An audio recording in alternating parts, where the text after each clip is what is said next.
Hi, this is Himalaya Sweet Sweet. Listen to good books, bringing you all the best reads. Global Good Books. Today, we're introducing the famous author Chen Zhongshi's novel, White Deer Plain, an epic masterpiece. It tells the story spanning over half a century, from the late Qing dynasty to the 1970s and 80s, of the feuds between two families across three generations on the land of White Deer Plain. The author Chen Zhongshi began writing White Deer Plain in 1988. For this, he quit his job, returned alone to his hometown, and wrote for 4 years in his ancestral home. With a robust writing style and an 800,000 word length, he recreated the life of farmers in northwest China.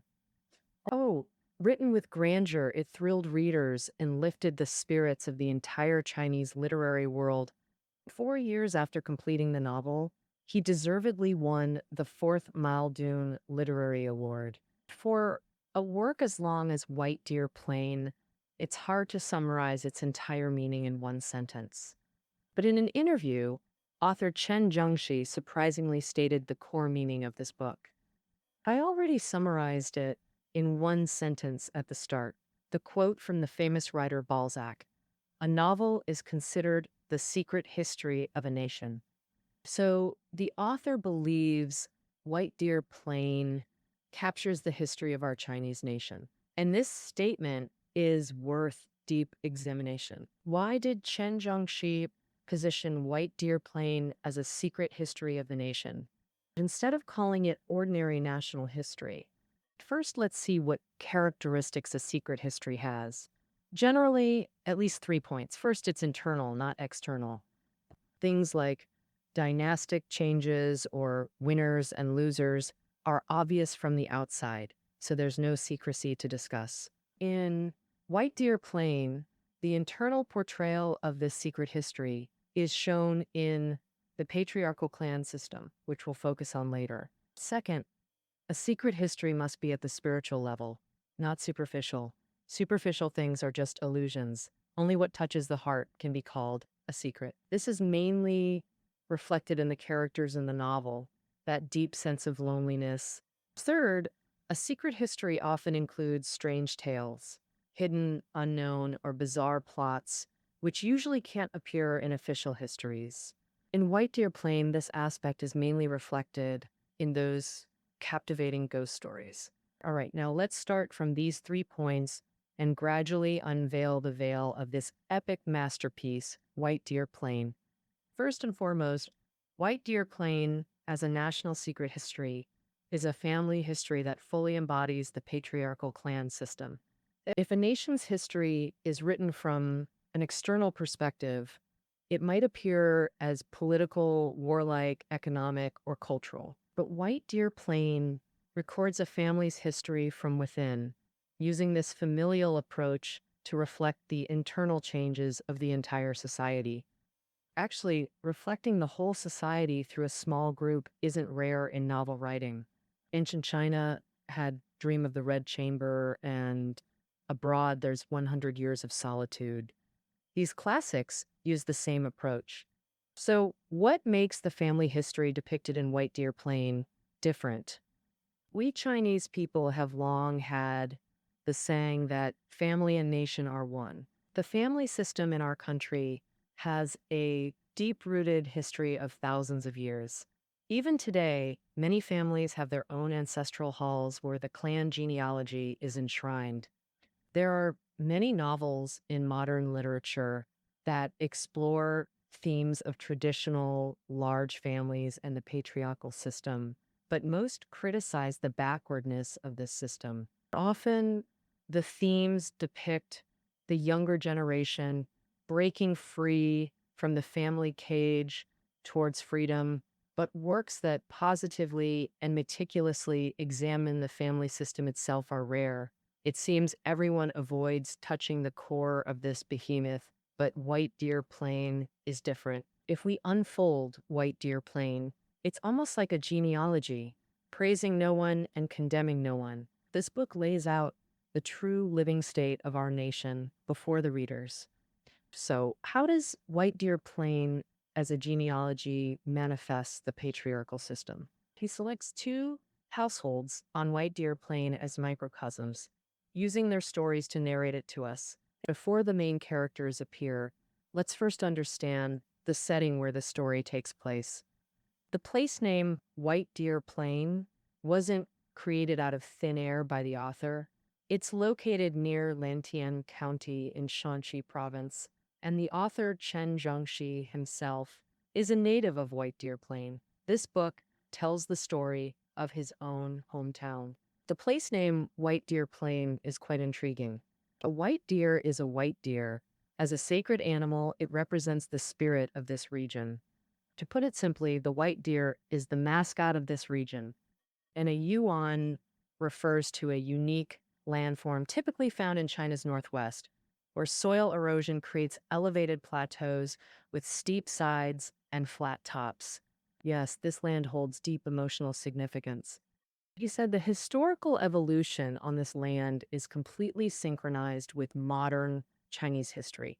The destinies of the people here align perfectly with our nation's fate in modern times. Well, then, next up, we'll explore what historical changes occurred on this land and what historical destinies do the characters here hold.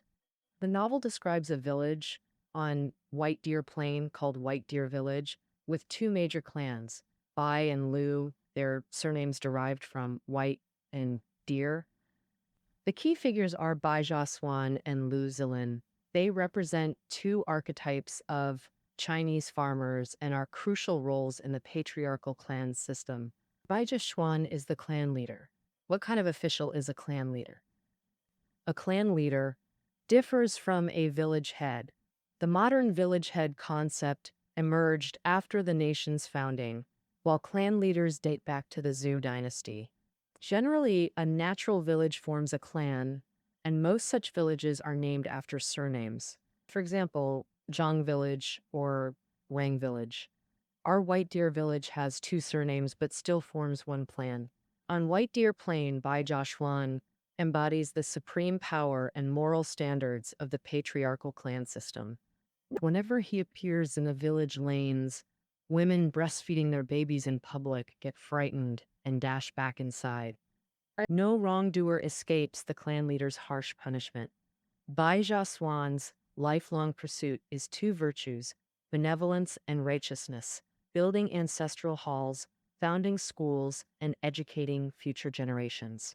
Almost all village affairs, like weddings, funerals, and neighborhood disputes, require Bai Jiaxuan to preside over. But the clan leader's status brings not only supreme authority, but also heavy responsibility for the entire village. When white wolves invaded the village, he organized everyone to build high walls to fend off the beasts with bonfires burning day and night. Men took turns patrolling to protect the village, and they encountered a drought. Bai Jiaxuan organized villagers for a rain-praying ceremony. He took the key role, using red-hot tongs pierced through his cheeks, kowtowing step by step up a cliff to build halls, ward off beasts, and pray to the gods. These have been the shared missions of clan leaders for millennia. But Bai Jiaxuan, living in special times, did things previous clan leaders never attempted. During warlord conflicts, facing exorbitant taxes from soldiers and bandits, he organized villagers for a surrender farming tools movement, having everyone hand over their implements.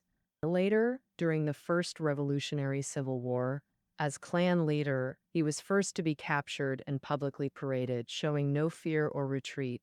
If Bai Jiaxuan embodies benevolence and righteousness, then the other key character, Zilin, embodies utility.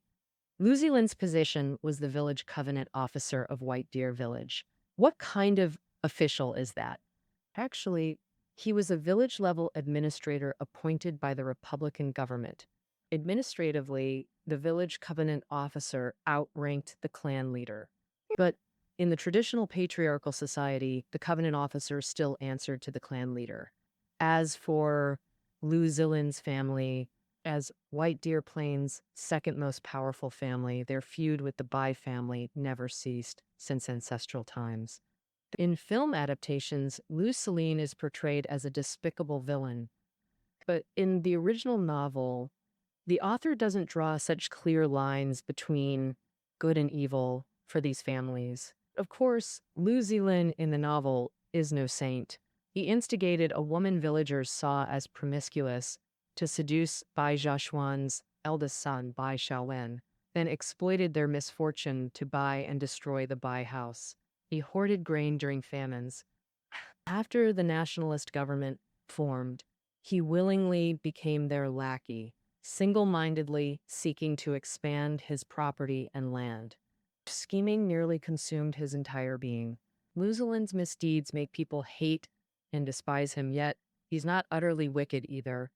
As an influential village figure, he participated in everything, building ancestral halls, founding schools, disaster relief donations. He wasn't as grandly righteous as Bai Jiaxuan, but he too was truly rooted in White Deer Plain, living within the patriarchal clan system of Chinese farmers for millennia. This is best illustrated through Bai Jiaxuan and Zilin. Bai Jiaxuan himself is condensed history, bearing traditional culture's full force, resilient, unyielding, rigid, and upright. Morally, he's practically divine. Whereas Zilin, greedy, selfish, solely focused on his household's interests, feels more like a real person living among us. Without Zilin, this history would be utterly incomplete. Our cultural roots contain both Bai Jiaxuan's blood and Zilin's blood. White Deer Plain has always replaced government with family and law with ritual teachings. Clan leader Bai Jiaxuan embodies the moral standards of benevolence and righteousness, whereas village covenant officer Zilin embodies the farmer's pursuit of utility. These two archetypal personalities blend together, showing us the most authentic, living state of Chinese farmers in the past. And this indestructible family system that lasted for millennia shows signs of decline in the latter part of the novel. Times change. Under the influence of war situations and the restlessness of youth, the family system is gradually being dismantled. Zilin won't be China's last farmer, but Bai Jiaxuan is indeed China's last clan leader. All right, let's now discuss the second reason why this novel is called The Secret History of the Nation. As mentioned earlier, our nation's secret history in form is its innermost family system, and spiritually, it's a deep sense of loneliness from the heart. Colombian writer Gabriel Garcia Marquez had a famous novel, 100 Years of Solitude, the most influential representative work of Latin American magical realism. And 100 Years of Solitude depicts the rise and fall of a town on the Caribbean coast over a century, telling the turbulent changes of Latin America through the legendary story of one family across 7 generations. Chen Zhongshi once mentioned how much he loved the novel 100 Years of Solitude, and his own work was greatly influenced by it. It's clear that White Deer Plain has many similarities to 100 Years of Solitude. It shows the social upheaval in China's Guangdong region over half a century, depicting the feuds between the Bai and Lu families across 3 generations over 50 years. Though 50 years is only half a century, the sense of loneliness it embodies is not halved. We might as well give White Deer Plain an alias, 50 Years of Solitude. This profound loneliness stems from the suffering and hardships our nation has endured. Our nation has been undergoing such self-renewal for millennia. It constantly sheds the decay, peeling off the scabs from wounds so new skin can grow. The shedding process is extremely painful, and this intense pain reached its peak during the 50 years chronicled in White Deer Plain. It was agonizing to the point of death. From overthrowing the imperial system, warlord conflicts, the war of resistance against Japan, to the Liberation War, these 3 generations of villagers on White Deer Plain were almost chosen by heaven to endure rare, drastic changes in human history. This rapid turmoil produced different reactions in different people, and their feelings of loneliness vary. So, what exactly are the differences? In summary, the loneliness experiences on White Deer Plain roughly fall into these categories. First, loneliness from not being accepted by society. Second, loneliness of being swept up in the tide, unable to control one's fate. Third, loneliness of knowing something can't be done, but doing it anyway. First, let's discuss the loneliness of not being accepted by society. The first generation of the Bai and Liu families, the two elderly gentlemen, don't appear much in the novel. They only serve as a bridge between past and future. The second generation, Bai Jiaxuan and Zilin, are the pillars, but they largely continue the life paths of the first generation. It's the young people of the third generation who truly suffer the era's upheavals. This brings us to a unique woman. Many joys and sorrows on White Deer Plain are woven together by her. This woman isn't from White Deer Plain. She's the daughter-in-law of Lu San, Bai Jiaxuan's farmhand, named Tian Shaowei. Lu San's son is called Heiwa. He went to work in a neighboring village and ended up having an affair with that household's concubine. Hmm. Hmm. After the affair was exposed, he resolutely married this concubine as his wife and brought her back to White Deer Plain. The two young people arrived together at White Deer Plain. They hoped to start a new life, but they were rejected by the entire village. The villagers firmly believed that Tian Shaowei was a promiscuous woman and resolutely refused to accept her. Clan leader Bai Jiaxuan absolutely couldn't tolerate this outsider woman who violated ancestral rules. He even refused to let Heiwa and his wife enter the ancestral hall to worship ancestors. Heiwa and Shao could only live outside the village in a rundown cave dwelling. Tian Shao is actually a woman with a very tragic fate. She was married off by her parents to a 70-something giant as a concubine when she was young. The old giant was superstitious about a strange health regimen, making Tian Shao insert 3 jujubes into her body every night, then take them out the next day for him to eat to nourish his body. This bizarre plot is actually drawn from real life. Well, here's the thing. Chen Zhongshi, while researching for White Deer Plain, looked through county annals from 3 nearby counties. One thing shocked him. Out of just over 10 volumes, 5 or 6 were all about chaste women and martyred wives.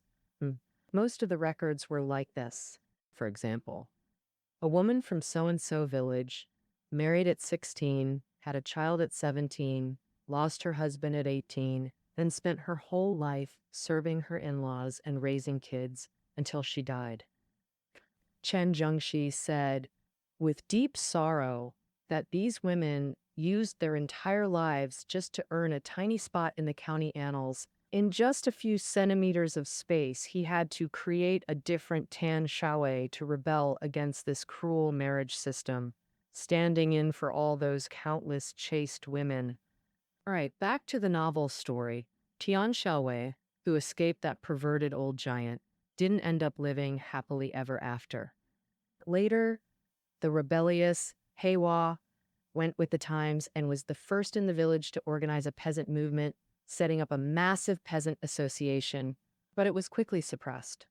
While Heiwa was on the run, Lu Zilin seized Tian Shaowei and meticulously used her to carry out his revenge on the Bai family. This revenge plan was truly vicious and bizarre. The Bai family's eldest son, Bai Shaowen, was the clan leader's successor that Bai Jiaxuan poured his heart into training. He followed his father's teachings in every word and action, sticking to the virtues of benevolence and righteousness. But Lu Zilin had a wild idea. He actually got his mistress to seduce Bai Shaowen. What kind of play is this? He hoped the Bai heir would mess around with the despised, promiscuous woman, to shame the Bai family's reputation. So, what was the final outcome? Bai Jiaxuan fell right into Zilin's trap without a hitch. Not only did he openly commit adultery with Tian Shalai, but he also got hooked on opium, blew through his family fortune, and became the laughingstock of the whole village. But later in the story, after hitting rock bottom, Bai Jiaxuan joined the Kuomintang and shockingly transformed into a county magistrate for the nationalist government. Meanwhile, Heiwa, who fled all alone, he became a bandit, then later led his brothers to be absorbed into the Kuomintang army. Later still, he joined an uprising against the nationalist government and was eventually publicly executed by Bai Jiaxuan. However, Tian Shaowei, while her men were dramatically chasing their ambitions, was left all alone, drowning in endless loneliness. While seducing Bai Jiaxuan, she genuinely fell in love with him and smoked opium for him solely out of compassion. She was deeply worried about her husband Heiwa's safety, pleading with Zilin to save him and give him a way out. Unlike passionate urban romances, Tian Shaohua messy relationships with these men weren't about romance, sometimes not even just lust, but an extremely real-life disaster. In the end, Tian Shaowei was cruelly murdered from behind with a dart by her father-in-law, Lu San, Heiwa's father, because Lu San believed she caused the downfall of both Bai Jiaxuan and Heiwa. Chen Zhongshi didn't use a single word to evaluate Tin Zhao's character. No praise for good behavior, no blame for bad.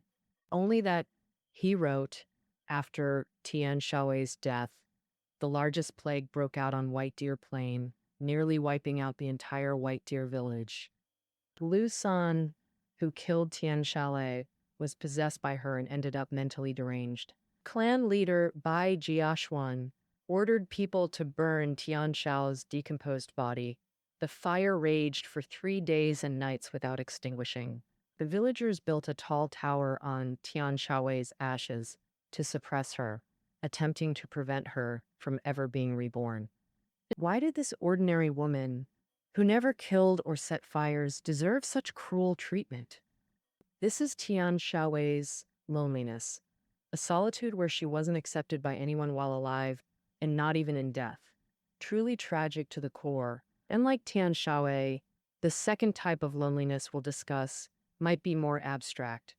A sense of solitude where one is swept along helplessly in the tide.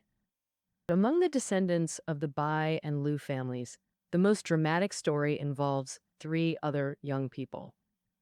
Bai Ling, the youngest daughter of the Bai family, and Lu Zhaopeng, the eldest son of the Lu family, and Lu Zhaohai, the second son.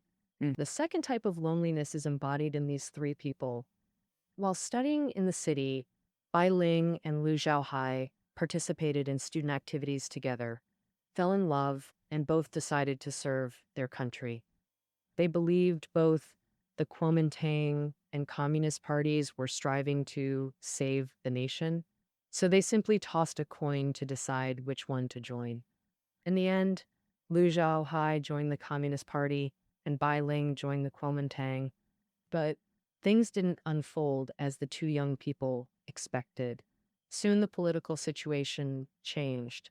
The KMT-CCP cooperation collapsed when Bai Ling excitedly found Lu Zhaohai to say she'd switched to the Communist Party like him. He was utterly shocked because he'd actually switched to the Kuomintang. Later, Bai Ling received a mission to pose as a fake couple with a communist cadre, and her partner turned out to be Lu Zhaohai's brother, Lu Zhaopeng. The 2 developed feelings for each other and eventually became real spouses. Later, as the war situation developed, all 3 sacrificed their lives.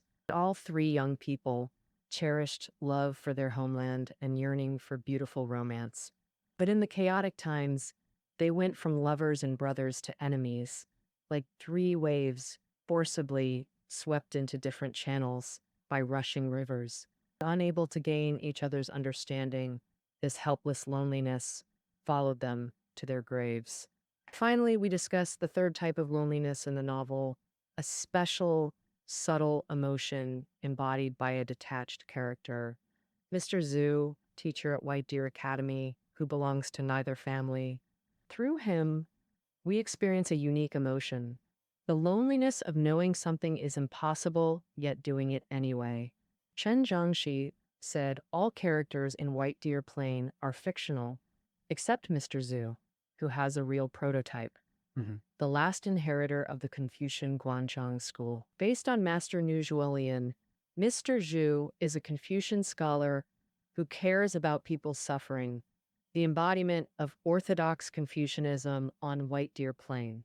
He wrote A Village Covenant for White Deer Village. Though sharing the name with Zilin's title, it's entirely different. It's a document educating villagers with specific rules for behavior, seniority, order, and marital relationships.